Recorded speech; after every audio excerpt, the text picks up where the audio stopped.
listen to it, or you want to share it with other residents at a later time, you'll be free. It'll be good for you to have that option. You either go back and listen to what was said, or share with other residents from the area as well. If you could please all go to mute. I'm getting some feedback. So if you could just please check your mics and make sure you're muted. Appreciate that.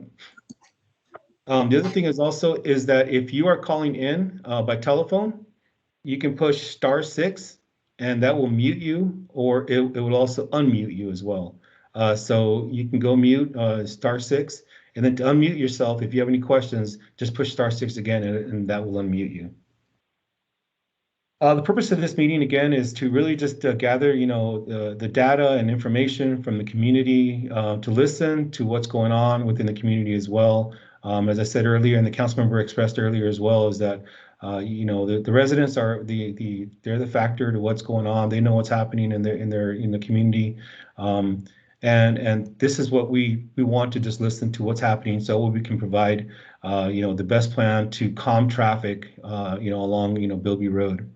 We do have some restrictions as far as Bilby Road. It is a major collector, and so therefore there are some things we can and can't do. But the thing of it is, though, is talking about it and talking about what we can do are the pluses for this plan as we move forward in the future with any kind of development that we're going to do along Bilby Road.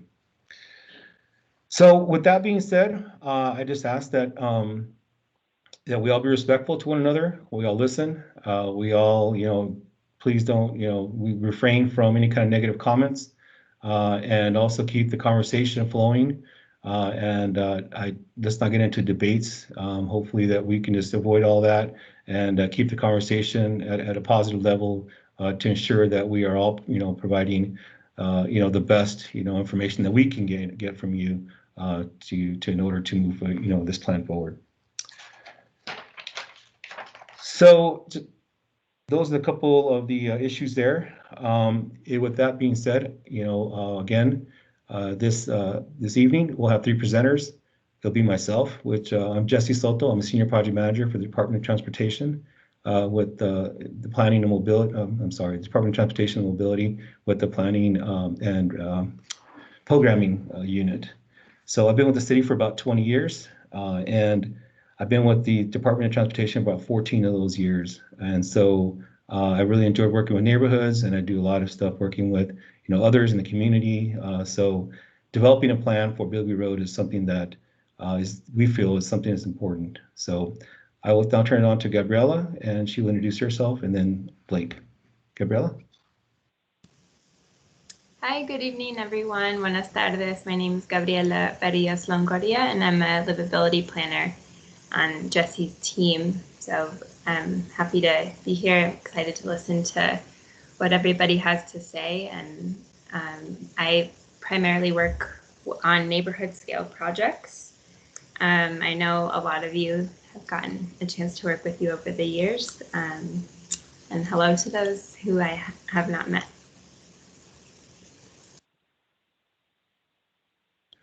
All right, thank you. Blake, is Blake on? I know Blake? I know he was ill, so I'm not sure if he's on. So Jesse, I just tried calling him, but he didn't answer. So this is Diana. So. Okay, hi Diana. Hey. All right, yeah. I'm getting a text message that he was a little under the weather, so I'm hoping that he'll be able to present with us.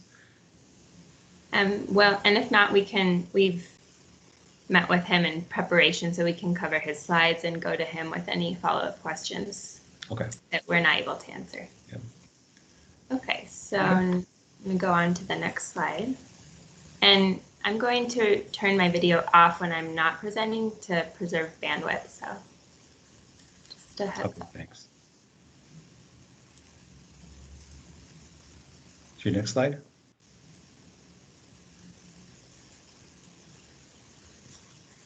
All right, so this next slide, before we get into that, what we know as far as, some of the crash data, I kind of wanted to get into some of the history to how this conversation came about. About a year ago, a little bit over a year ago, we actually finished a project along Liberty Road there And we did a bike boulevard that some improvements along there that calm traffic. We put in new sidewalks. We made the street kind of a bike share road for the entire area, from it was Bilby all the way from Los Reales all the way north to actually Daho Road, actually to 44th. So it was about 5.5 miles. In doing so, we had a lot of concerns that came to our attention as well. And one of those concerns was Bilby and some of the improvements that the community were they were concerned about was how the pork chops at Bilby and San Fernando or Liberty to the north were being constructed at that intersection. So with that being said, we did some of the issues were taken care of for the most part. A lot of them were taken care of. But again, these are federal funds, and so therefore the pork shops that were in the design and also in the actual plan will have to stay within within the area that they've been constructed in. They are pretty much just to kind of alleviate a lot of cut through traffic through some of the neighborhood, also to kind of slow traffic throughout, Bilby. So that's just a minor piece that was kind of installed along Bilby Road last year. Now with that, we also got concerns about, we all started hearing from a lot of the residents there on Bilby that speeding was a big issue all the way from Campbell all the way down to 12th Avenue. So we started, taking a look at that. We met, myself and some of the team. We met with the Sunnyside School, community as far as with some of the schools there. We met with the junior highs. We met with some of the, some of their other residents in the area, and we started talking about, okay, what can we do? What are some of the things that we need to look at? There's a lot of stakeholders within this area. We have some businesses in the area as well, residents, and again, as I said, earlier. We also have the general public, but we also have the schools, right? And the students that use that Bilby Road to get back and forth to their school. So we started, getting the ball rolling on that, but then unfortunately we had the pandemic hit. And that played a big factor into a lot of the delay to holding us back to what we can and can't do. How do we move this forward? A lot of this, it's all learning as far as going into a virtual mode, working from home, doing just all these different kind of new, these new modes of reaching out. So it has taken a little longer than we anticipated, and so therefore, I got to just say it out, aloud that we apologize for that. It shouldn't have taken this long, but we're back on task. We're back on track again, and to have these conversations and to listen to the public as far as to what we can do along Bilby. So with that being said, I'll turn it over to Gabriela, and she'll talk about some of the community actions that they performed. Gabriela? I think you covered it all, Jesse. I back about a year ago, I met with Sunnyside admin and student council on 2 different occasions in person, and that was really good. That was around the time where we had the meeting at Apollo Middle School that some of you all were at, and we just continued to gather information from them on what their concerns are from their perspective. And also had a chance to speak with the Pueblo High School Road Warriors, the cycling club. They are very familiar with the street, including the teacher from Pueblo High School that leads that group. So they ride it regularly and have some good input to provide as well. Okay.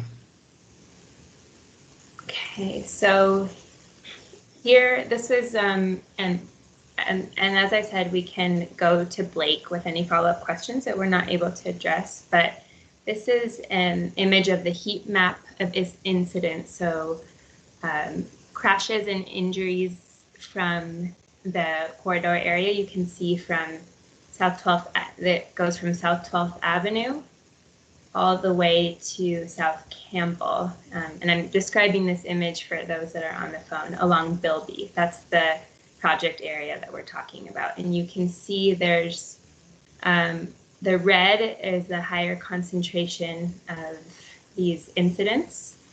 And you see them at the intersections of, no surprise, usually at major intersections, so South 12th Avenue and Bilby. The second hotspot is the railroad tracks, Union Pacific and Bilby. The third hotspot is South Park Avenue and Bilby, and the fourth hotspot is South Campbell and Bilby. So really at all of the major intersections, mostly. And this is a heat map of incidents from the year 2015 to 2019. Going to the next slide. This is a graph of a safety analysis. Again, the summary of incidents from 2015 to 2019. There's a graph that shows the breakdown of the injuries based on type, so fatal, incapacitating, non-incapacitating, possible, and no injury.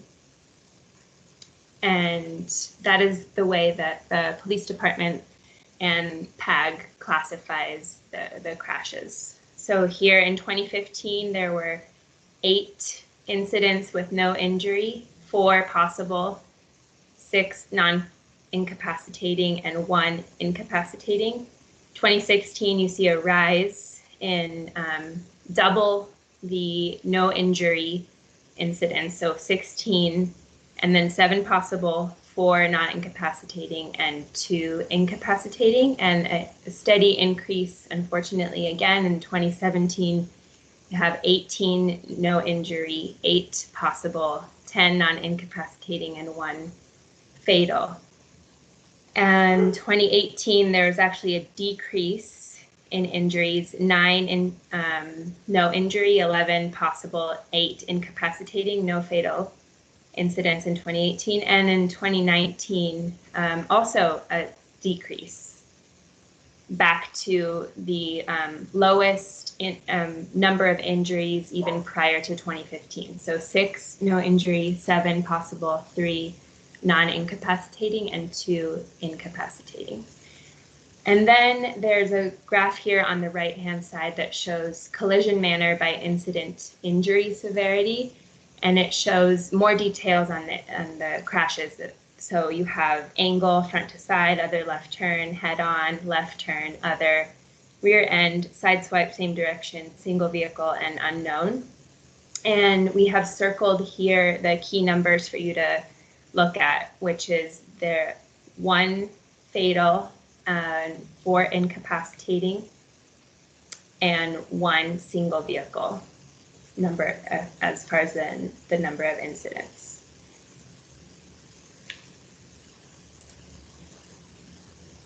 And as Josie said, we can go back and revisit these slides in the Q&A portion, so don't worry. It's a lot of information to digest. And now we have another chart that shows a safety analysis with the incident details by type. So there's a fatal one in December of 2017, incapacitating injury in 2015, and 4 other incapacitatings from 2016 to 2019.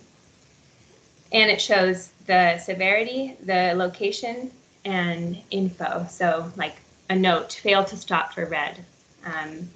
All of these incidents in this graph were failed to stops, with the exception of 1 is 15-year-old lost control and crashed into fixed object.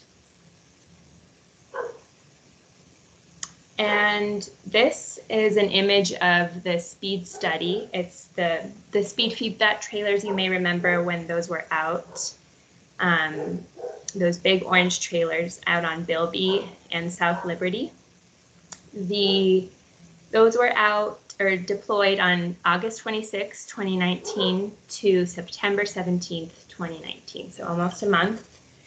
I'm going to read out the data that was collected from the speed trailers. The posted speed limit is 30.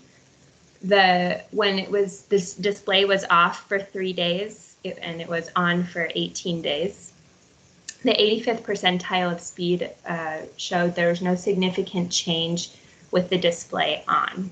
So that just says, that's all that to say that when it was on, showing the text that there wasn't a significant increase or decrease in speed in comparison when it was off. And then there were, let's see, the number of vehicles that were over 35 miles per hour dropped by approximately 7%. The average weekday volume is 4,800 vehicles per day, eastbound and westbound, and the average weekend volume is 4,050 vehicles per day. So just 750 fewer vehicles on the weekend. Now moving on to the traffic calming toolbox, we're going to talk a brief overview about Complete Streets and Move Tucson, some of our main initiatives and how this relates to the conversation. So first, Complete Streets, here's an image at St. Mary's Road and I-10 frontage road, the underpass.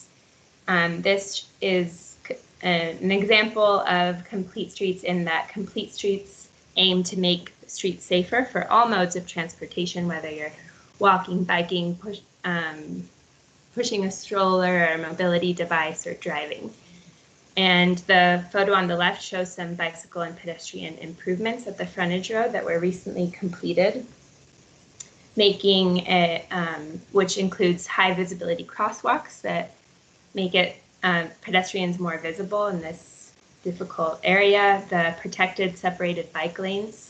You can't really see it, but under the underpass, there's a flex post to offer vertical separation.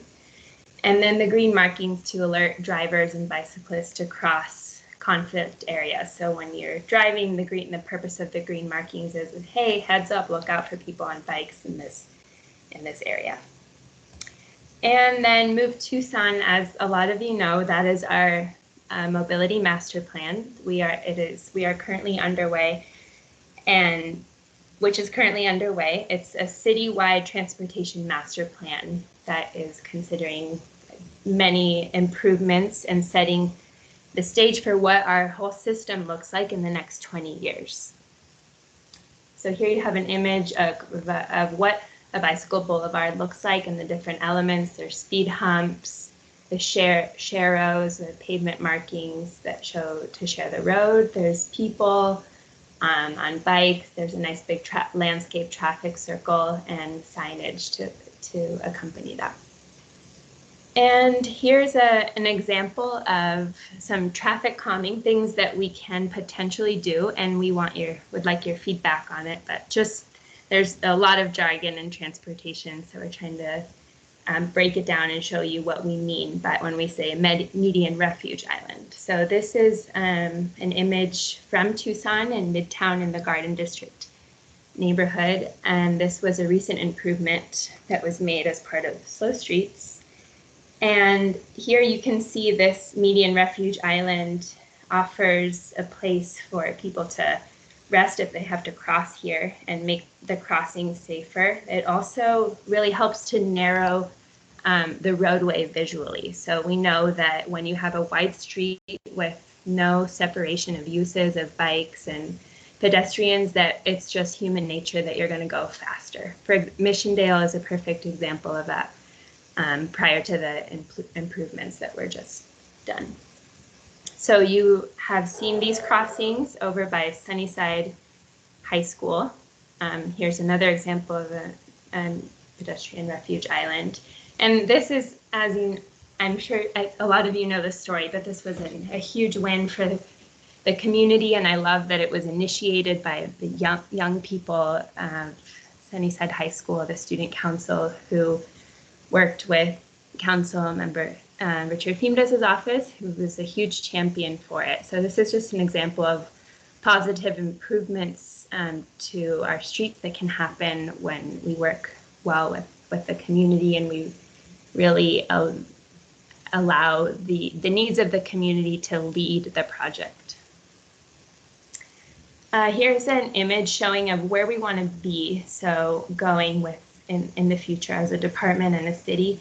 It shows the levels of traffic stress and types of people on bikes. So the first one is 8 to 80. That's the gold standard. We want to design facilities that somebody from 8 years old to 80 feels comfortable using.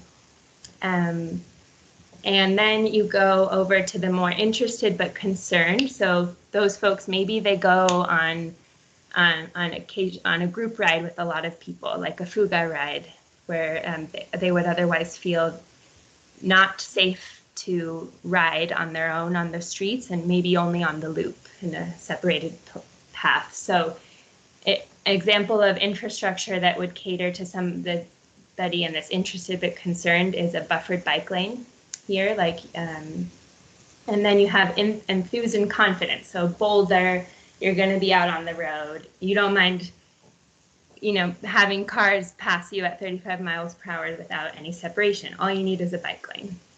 And then you have the strong and fearless, which is a very small percentage of people we know. And those are the ones in spandex that are sharing the lane with cars. And so that shows the wide spectrum of facilities and encouraging what kind of activity they encourage. So we want to be thinking about how do we design for 8 to 80. And here's an example of the buffered bike lane on South 12th Avenue. Buffered, it's just a painted buffer. There's no vertical separation. Here's another example of a bicycle boulevard. This is similar to the one on Liberty and Bilby. You see the green bike lane to signal drivers, hey, look out for bikes here, pedestrians, you have vertical posts, and these traffic diverters. And here's an image of a man riding his bike on a protected bike lane. You see these on St. Mary's or Star Pass Road as a few examples. And so this is, designing for that 8 to 80, right? You have a vertical separation of buffer between the cars, so you have protection. Okay, so now what we can do. And this is the portion where we want to hear from you. What are your observations as people of experts in your community, the existing conditions? What do you see on a day-to-day basis? What would make you feel safe if you've had a bike to ride or walk on Bilby, in terms of what would the street look like? So we're going to come back to those questions. Bear with me, another image here showing just some ideas of what we could do. Again, here's a painted bike lane, a buffered one, separating the bike lane and the travel lane. In this image, the lanes were reduced to 10-foot travel lanes for the cars, 6.5-foot bike lanes. And then you still have parking on one side of the street. So when we have our discussion in a moment, we want to hear from you of what side, what portions of Bilby between 12th Avenue and Campbell are critical for parking. We don't need, what in terms of your observations of people really using on-street parking there in the right-of-way, not in driveways. So here we have the actual plans, and this is 100% draft, just to give you an idea of what's possible. No decisions have been made. This is South 12th Avenue to Liberty on Bilby, and this is an example. We could add buffered bike lanes. That's the yellow stripes in this plan, all the way to South 6th Avenue. And then from South 6th Avenue to Nogales Highway, there's, here's an addition, just this is the way that the existing road as it is. So no real changes here, apart from repainting the crosswalk at Nogales Highway and Bilby. All the way to Park Avenue. And then when we approach Sunnyside High School, there's, we can add different elements like more pedestrian refuge islands at Del Moral Boulevard. That's all to be determined. So now we are entering our discussion and community input and Q&A. So This is the Great. time where we want to hear from you. What do you observe? What do you currently observe, and what would you like to see? Gabriella, thank you. Great job with that presentation. Much appreciated. So we will open it up for any kind of questions or concerns or comments you have. So if you could please, instead of everyone trying to jump on once, if you could raise your hand and then we can, there's a little promotion thing. There we go. Okay, Monica? Hi, good Hi. evening. Thank you for putting this together. I really truly appreciate it. I just have a question. So my parents' house is right at Liberty and Bilby. Literally like 3 houses just north of that intersection. And with that new bicycle boulevard that was put in, what we notice a lot is cars still make the left to get onto Bilby. They just go around the entire structure to make the left, or cut right in front of it to make the left. So we feel like when it first opened up, there was more bicycle traffic immediately because, it was really like just that, like feeling like they're gonna be safer going through there. But we've noticed that it's less bicycles and more cars going fast again through that area. And then ignoring that entire structure and finding a way to still get around it and go left if they want to. So I mean, we're all for trying to get like bicycle safety and pedestrian safety because there's just so many kids that walk to school because we're so close to the school right there. But it's like we almost feel like it's caused more of an issue because cars aren't paying attention. They're just trying to get around and not paying attention to what everybody else is doing. Thank you. Yeah. I pulled up an image of a similar one of Liberty. Liberty, and that's really good feedback. We're taking notes, and we're open to your suggestions on what would make people. It seems to be you're describing there seems to be confusion, and they're not using these facilities properly. So, do we need more signage explaining what you do around to get how do you maneuver around those, or what do you think? So I think that'll happen, but I'm going to be honest. I think most people are just going to, if they want to go one direction, they think that they're stopped from going that direction. They're going to just do what they want to do is what I've seen. Okay. So it's kind of like, you're right. The unfortunate part to this is that we have that all over the city, even with traffic circles, within residential areas as well. We see people that, just defy them and they cut across them and they don't use them properly. All we can do is try to educate the residents, and that's why we're having this discussion as far as how important it is to ensure that your neighbors and talking to your neighbors are because majority of the time it is people live right there in the neighborhood and the residents in the area that sometimes tend to try to do things the easy way, right? And so sometimes it's just like, hey, I don't want to go around, or and so therefore they misuse and they cut through some of these devices.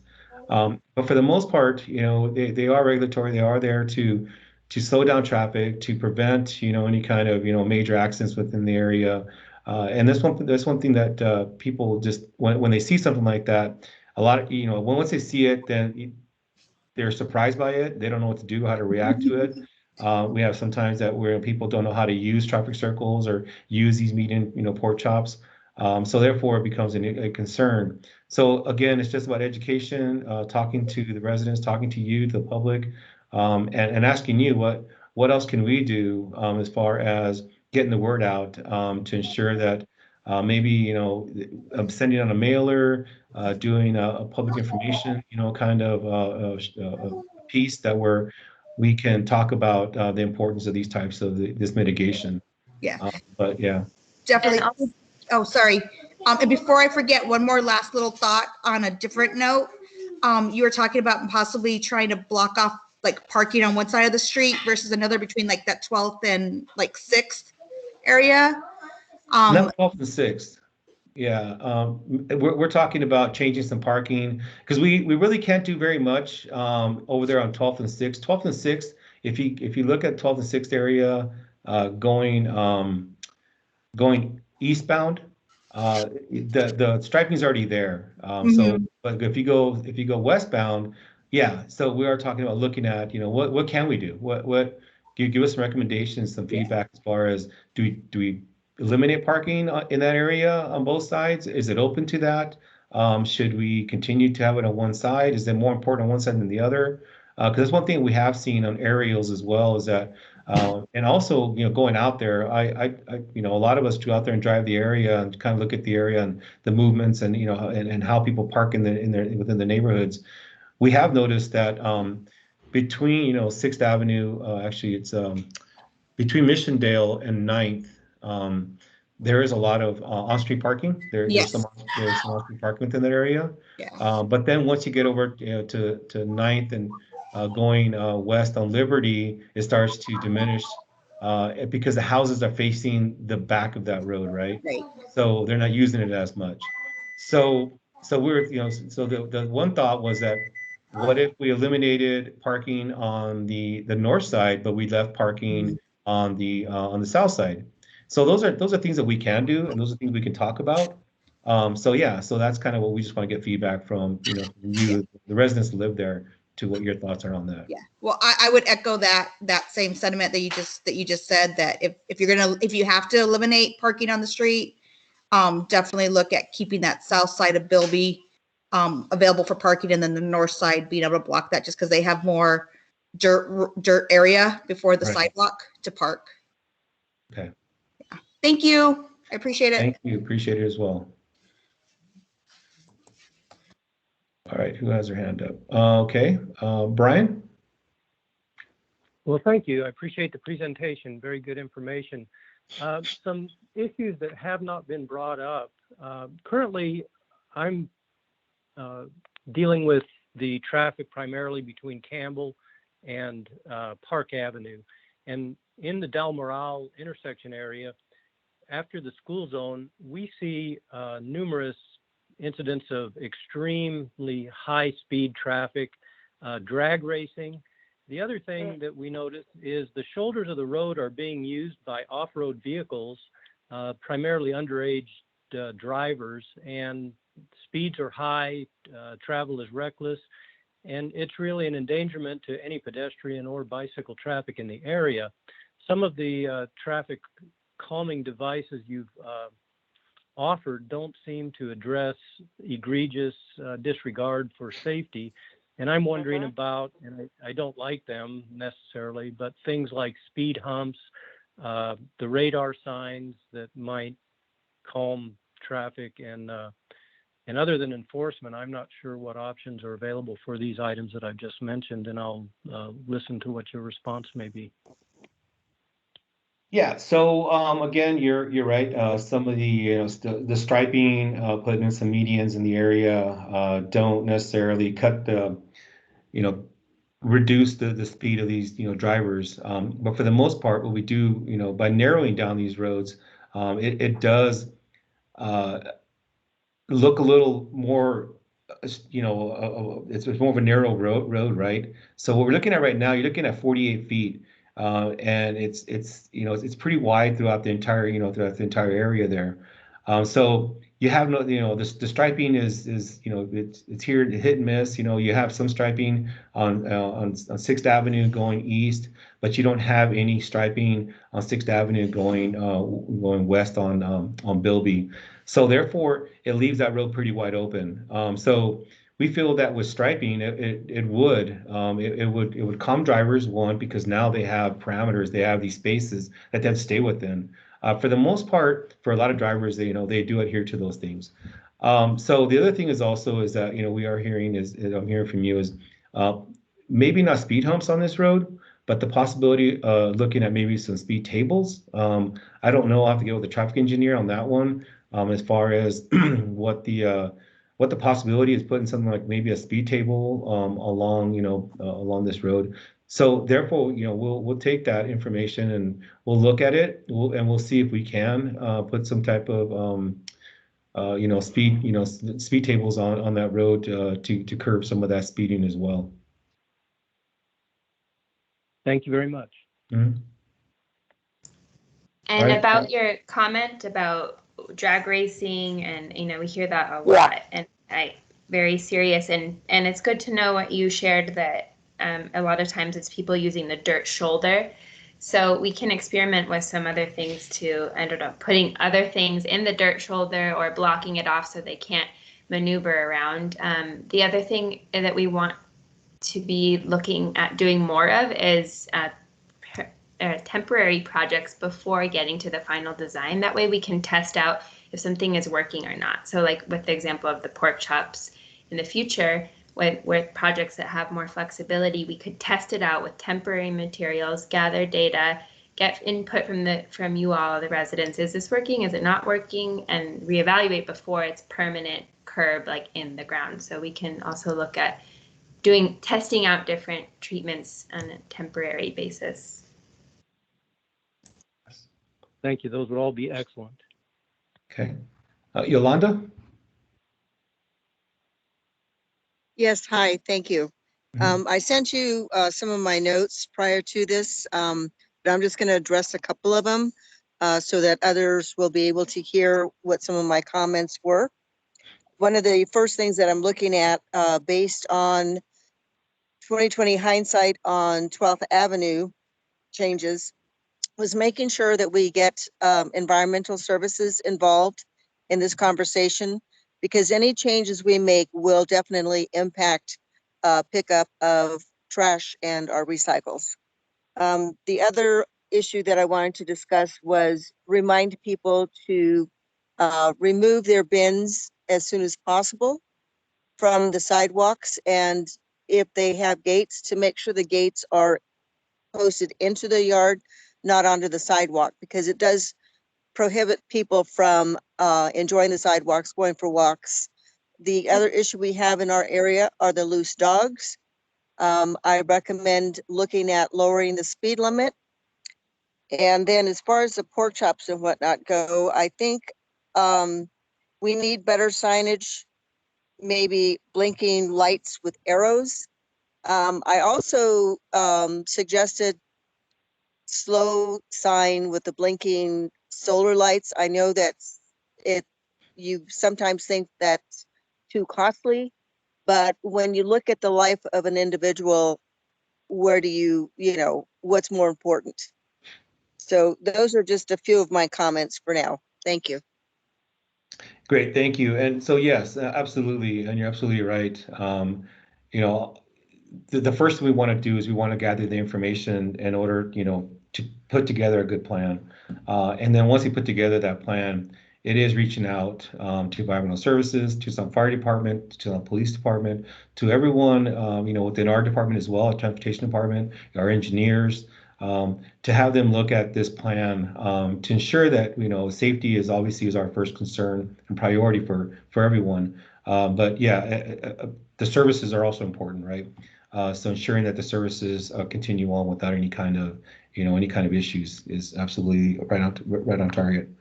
As far as the signs, so I tend to agree that signs are very important. Absolutely, and sometimes blinking signs, they do help. They do alert people what's going on, either slow down or whatever it may be. But the unfortunate fact about that one as well is that as we all know, signs don't prevent people from driving, drunk or driving fast or, whatever it may be. Unfortunately, those type of things, signs just don't prevent those types. They don't always prevent those type of actions, right? So therefore, our traffic engineer doesn't like to use signage or stop signs as as a way to calm traffic. So that's what we try to use other mitigation factors as far as either reducing the lanes, putting in a median, putting in some possible speed tables, something that would really be out there, be vertical, be visual, in order to slow down traffic in the area. All right. Thank you, Yolanda. Albert?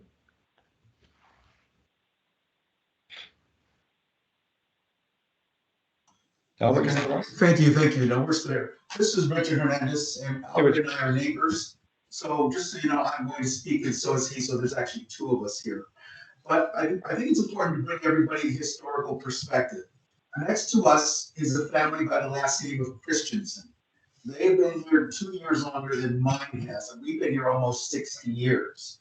So it is safe to say that us two families are the longest living families on Bilby.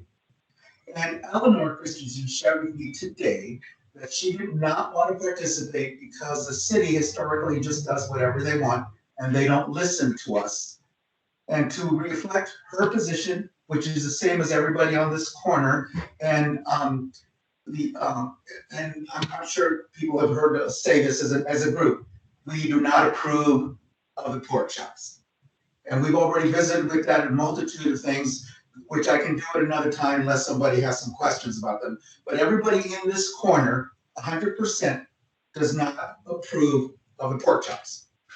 I want to pay attention to a couple of things. I was looking at some of the numbers that you gave on the studies. Some interesting phenomena. Since the first of this year, just this past Sunday, maybe some of you saw it on the news, a person was killed in a crash right by Sunnyside High School, Bilby, and Campbell. Not too long ago, we had an infant and the father killed right on 12th and Bilby.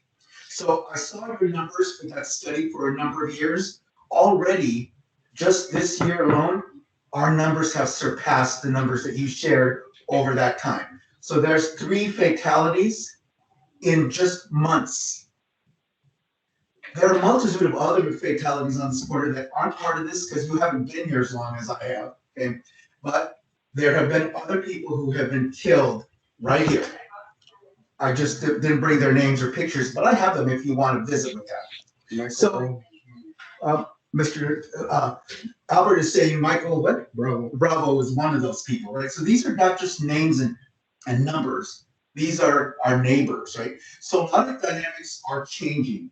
Some of the issues that we have to visit that nobody's talked about is the postal service. You know, we get our our mail right on the curb, right next to where we leave our trash receptacles, right? And that means the vehicle that the city, the U.S. government vehicle has to park there. So there are a lot of other issues, and just like Brian was saying earlier, drag racing is a huge problem, and it doesn't just take place during the day. Those of us who live here will tell you it can be in the middle of the night, and we're still having drag racing, and that's one of the things that the pork chop has created. It's created an alley, a division, so it allows 2 cars to have a way to separate from each other during this great race. So, some of the things I want to point out that some of you may or may not be aware of, okay, is one of the things that we can do to improve this Bilby corridor is pave the road. I'm a Sunnyside graduate from the 70s, and the same road is pretty much been here since then. Although I have to be honest, historically, when we moved here in the 60s, Bilby was a dirt road. It was not a paved road. So I've seen it transition through all of that. But one of the things that we can do with all this signage that people are suggesting, effectiveness or not, is in question. But let's just assume that we're going to go to that, or we go to speed bumps, or as the neighborhood here had told Mrs. Alarcon, we want a 4-way stop, not pork chops. Okay?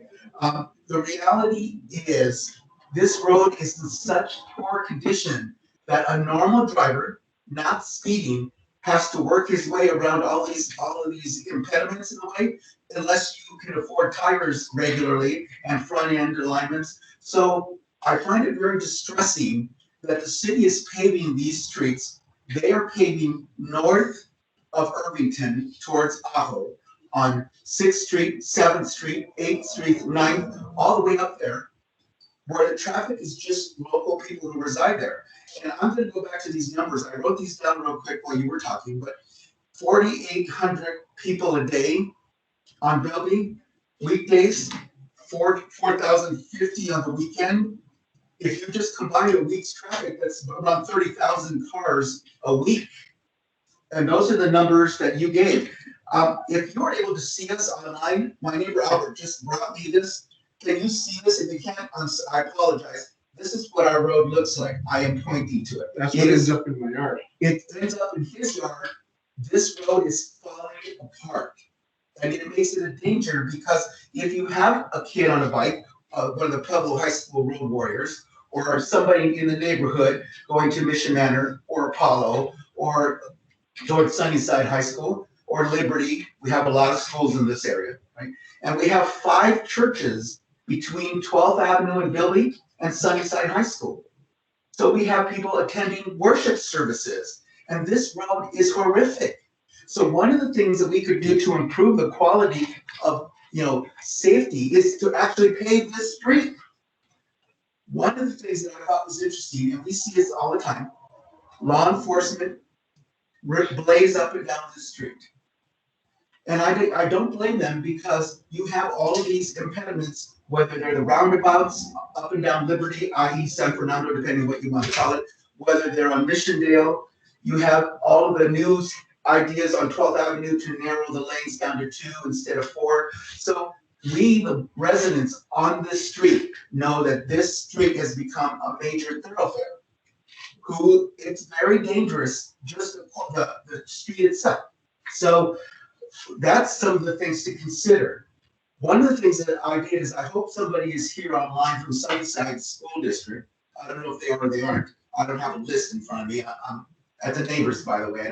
I'm a retiree, and internet service is something I don't want to spend on my budget. And one of the things that happens on this street is school buses are up and down this street all day long. On the corner of Bilby and San Fernando, or Bilby and Liberty, whichever way you want to go, as soon as the bus turns, that's a drop-off point and a pickup point. So during a Monday through Friday normal school time, you have children, or even teenagers, if you will, who don't necessarily follow the rules, as I'm sure many of you know, right? That are being picked up by buses. So part of this conversation has to include officially the school itself, because it's used by school buses. One of the things that I also shared is, if you've ever been here, I sat on a jury trial that I can't go into too much about a young boy who was killed at the apartment complexes in front of Sunnyside High School. And I was part of that process, right? So we have Suntran that picks up sometimes our students, sometimes the public. We have that huge complex. I'm going to guess probably 600-700 apartments that use that location for pickup. So there's a multitude of other players that aren't here that need to be here. Suntran is one of them. Sunnyside Schools, I hope there's somebody here, but I don't know because I can't see it, is here representing them. But we had a chronic problem. I remember visiting with the head security, whose name is eluding me at the moment, but they had a huge problem with buses that would pull into Campbell, right by Bilby, right where that person was killed this Sunday, right around the corner from there. People were coming to drop their teenagers off. They would flip a 360 or a UE or whatever it is that best describes for you to understand, and pull between buses. So we had a problem there, and I remember talking to the security and then talking to people at the city of Tucson and TPD, so there's a lot of other mitigating factors and aggravating factors that have to be considered. What we don't want is to have conversation like this pork chop after it was already in. And that's why the immediate neighbor, Eleanor Christensen, who I respect her, has been here longer than us, and we've been here almost 60 years, didn't want to participate because she says they're not even listening to us.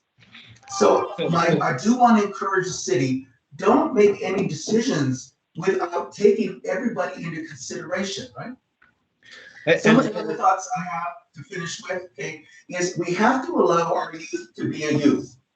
So I don't know the age group of the people who are visiting, but I remember what it was like to be 16, driving a car, in the early 70s. And yes, I'll admit, I got on the gas pedal.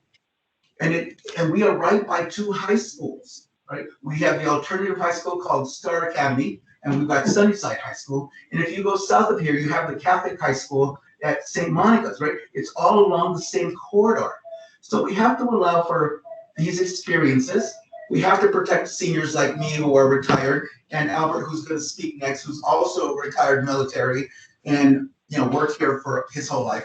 We like living here. We want you, the city, to understand we like living here. And we This do, is our home. and we do appreciate, your input. Just want you to know that we are listening. And so, I've jotted down a couple of notes here. And so, yeah, just for the sake of time, I just want to make sure that we are being fair to everyone as far as giving them ample time as well. So thank you. But one of the things that, your statements was that, we're not listening, the city doesn't listen. And in all fairness, that's why we're having this meeting, and we'll continue to have meetings, right? And we'll continue to engage. This is just the first step. So, rest assured that we're here to listen. We're here to make sure that we are, hearing what, others and people are experiencing throughout the area, but to also engage not only with the residents, but also with stakeholders in the area, the schools in the area. So all that will be coming. But the first thing is to reach out to you, to the public, and get Albert. the He's information. sitting right here next to me. So Albert, yeah. My biggest concern is the drag racers and the speeders that come down this street. They come down through here going 60, 70 miles an hour or even faster. And we had meetings with Mr. Feminist and times, and that's my biggest concern. I asked about speed humps, and he told me one thing that I didn't understand is why this has to be a corridor where the police have to come through here to respond to their calls at a high rate of speed in a residential area. Okay, we have Captain Prieto, she's still on. Yes, Captain. I don't know if you want to, reply to that one, to the drag racing in the area. Yeah, absolutely. So I think many of you know through some of the media releases recently that TPD has been responding to street racing, and we're taking that very seriously. In fact, for the last several weeks, we've done deployments of a special squad of people, upwards of 20 officers that are targeting areas of speed racing. If you go to our website, tucsonpd.gov/police, you'll see a survey on there. You can fill that out and let us know, make us aware of the locations and times in which this racing is occurring. But if it is occurring too, you have to, I encourage you to call 911, because without knowing when this is occurring or when it's happening, then we can't respond to it effectively. And those calls give us the information and the knowledge of where exactly the speed racing is occurring. As far as officers speeding down, Bilby, I would encourage you to get a car number. Tell me the time of day it's happening. Let me know about it so I can address it properly with my people. But again, I can't, if we don't know what's going on, then I can't properly address it.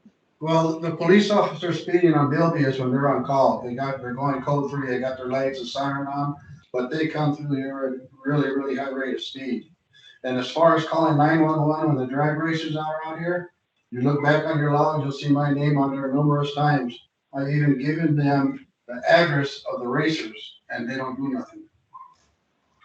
Well, I'll be honest, it's difficult because in order for us to take enforcement action, we have to see the traffic violation firsthand. Captain, this is Diana. And also, an item went before our mayor and council last night, which they approved, which is going to, a change in the ordinance that actually gives stronger enforcement to the police, as well as the ability to impound the car for a much longer time. So it gives, excuse the puppy. It gives a little bit more teeth to the police to actually discourage the folks from speeding, knowing that they're risking losing their car, having it impounded for a significant amount of time. So that did go before mayor and council and got approved last night. So we're hoping that that'll provide more support for the police department to be enforcing no drag racing. And then one more thing is, at that meeting, they were telling me that no, we could not use the speed humps. But then I suggested that why don't we put, like somebody else already has, make it into a 4-way stop, and here on Bilby, east and westbound, put two stop signs with the flashing LEDs to hopefully, slow down the speeders and the racers. But I guess it wasn't a good idea. No, sir, I don't disagree with you at all. But we are regulated by what is called the Manual of Uniform Traffic Control Devices. And so when we actually get a request for stop signs, we go out and we actually do warrants to determine, and there's a set of criteria that are established to determine if a stop sign is warranted or not. And if it is, if that intersection doesn't meet those warrants or those criterias, I cannot put up a stop sign because I am regulated by the Manual of Uniform Traffic Control Devices, which is actually what the state requires me to follow. Now, we are working on trying to change some of that legislation. We are going currently through the International Traffic Engineering Institute, which is the responsible party at the federal level, to make changes so that we can look at some of these where we can make these changes where it makes sense based on crashes and other things, and it'll be a little bit more focused on the pedestrian and bicycle safety and not just always about the car. So we're trying to move in that direction. It's just, unfortunately, right now with the way it's written, it hasn't been warranted. And you and I both agree that that's really, then we need to change the criteria. We are working through state legislation to get that, trying to get that changed. Sorry Well, about that. Wouldn't the stop sign there on Bilby and Liberty and San Fernando be more safer for the bike riders because it's right there where the pork shop is and the cars have to stop?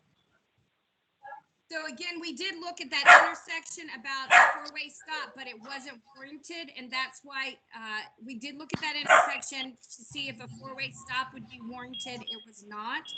And that's why the design went to pork chops, which is another traffic control device that can be put in place to mitigate speed and also provide safety for the bicyclists.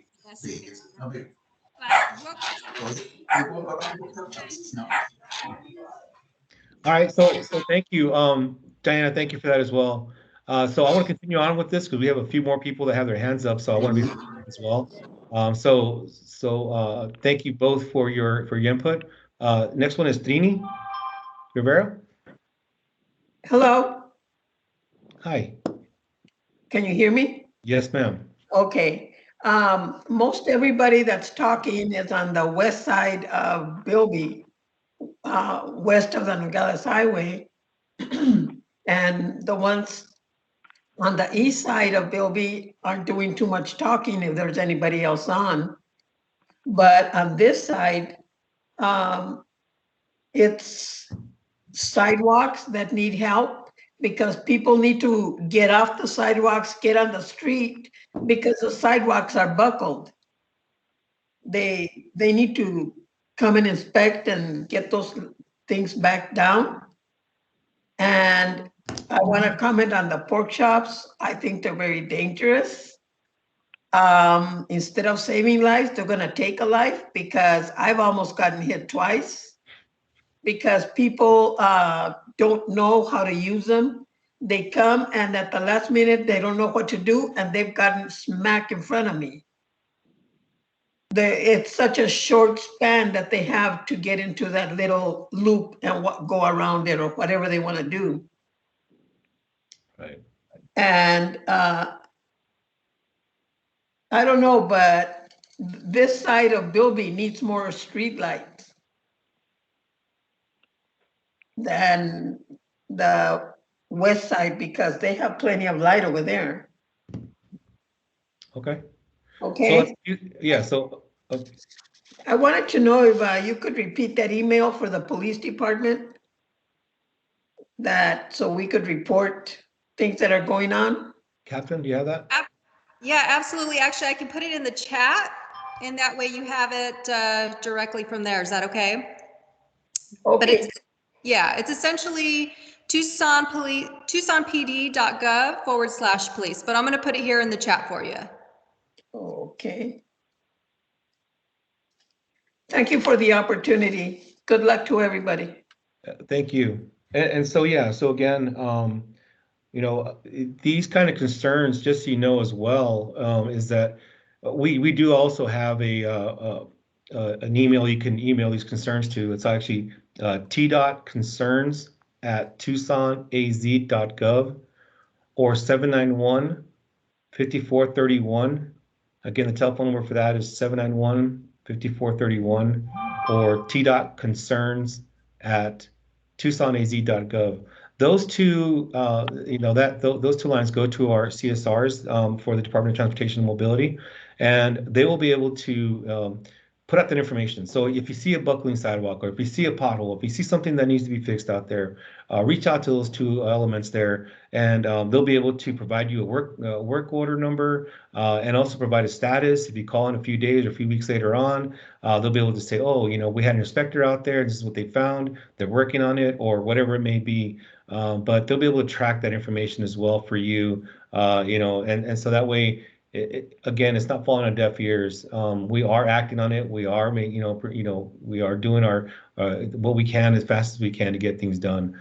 So again, just if you need those numbers or you need that information again, I'll put it out at the end of this conversation as well. So I have a lot of hands up. So next one is Sherry.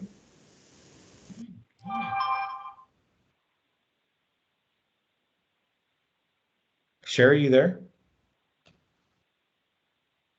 Okay, I'll come back to Sherry. Ryan? Thank you. Thank you. My name is Ryan Powell. I'm the Security Safety Director for Sunnyside School District.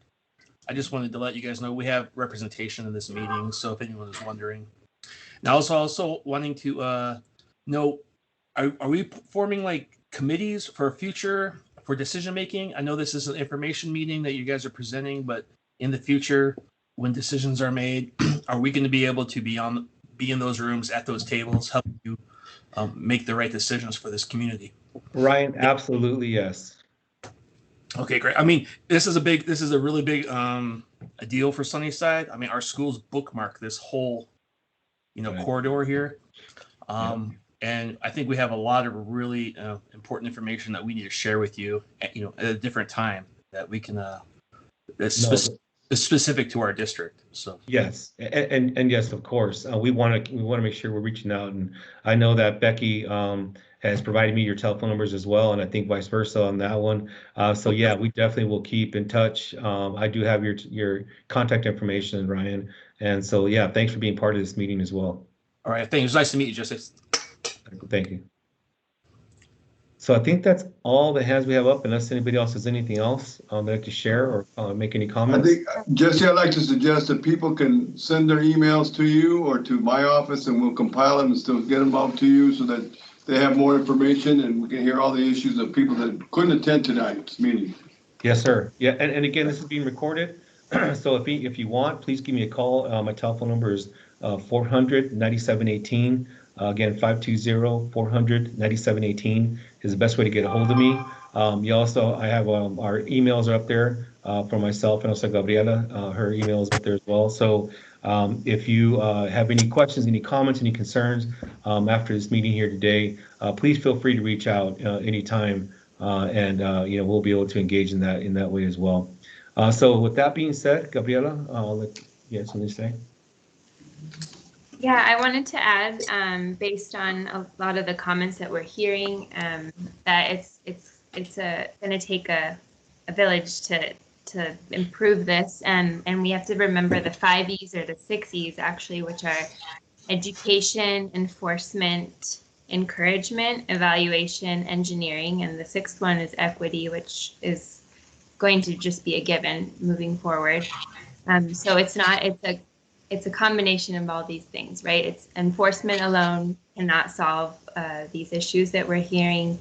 The engineering alone can't do it. The design, it's going to be a combination of those, and we're really going to rely on you to help us, give us ideas on what you think will work in the future, and continue the conversation.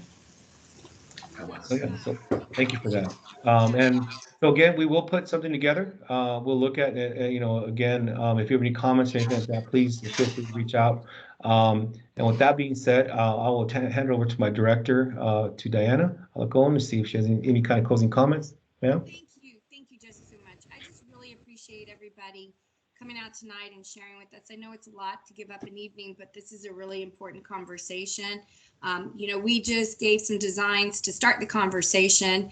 We really look forward to everybody's input over, I'd really ask if folks can try to get them in over the next 2 weeks, because we'd really like to take these comments. And then, like you had suggested, Ryan, we kind of put together a working group to come up with a design that works for the community the best we can within the means and also the restrictions that we have.